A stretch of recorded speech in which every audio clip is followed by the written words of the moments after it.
El fossat de la Torre de Torrent ja està cobert.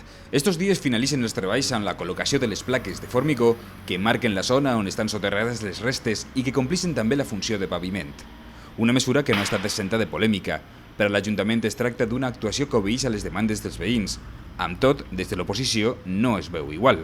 És el cas del Bloc. El seu regidor, Vicent Beguer, explica que es tracta d'un malbaratament de diners públics i afirma que la seva posada en valor haguera sigut l'opció més raonable. El nostre poble no està sobrat de patrimoni, d'història, i el poc que n'hi ha, fiquem-lo en valor, que la gent ho veja, però clar, evidentment, per la deixadesa, per el que siga, han deixat que això se podrisca, i quan dic que se podrisca en el sentit literal de la paraula. La posada en valor per a sempre, per a tota la vida, costava 130.000 euros i la tapada provisional que després tindran que posar en valor són 527.000 euros en honorari, és a dir, 4 vegades més. De fet, des del Bloc es defensa el projecte que es presenta durant l'etapa final del govern del PSPB, l'any 2006.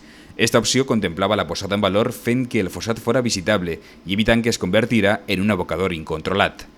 Veus autoritzades també han coincidit en el valor que té el fossat per al monument i discrepen de la necessitat de cobrir-ho.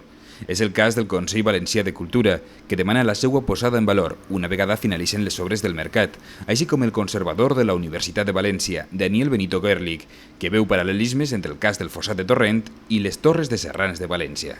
Después de estar unos años cubiertos se volvió a entender que había que volverlo a sacar y pues, hoy en día vuelve a estar dándole a las torres su debida altura, su debida proporción, y es como tiene que estar. Hay que regular y ver, hay muchos medios y hay toda clase de sistemas. Los había tradicionales, pero los hay hoy en día muchísimos sistemas para mantener ese foso en condiciones de limpieza y de que se resulte agradable, ¿no? Pero hay que tener interés para ello. Cualquier bien cultural, pero mucho más, con mucha más razón los monumentos, y desde hace muchísimos años no se puede entender sin su entorno.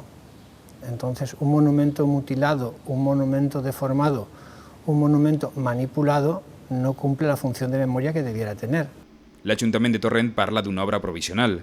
De moment, el fossat es mantindrà cobert mentre duren els treballs de construcció del nou mercat. Una vegada finalitzats, es podrà veure si realment el fossat es recupera o continua soterrat de manera indefinida.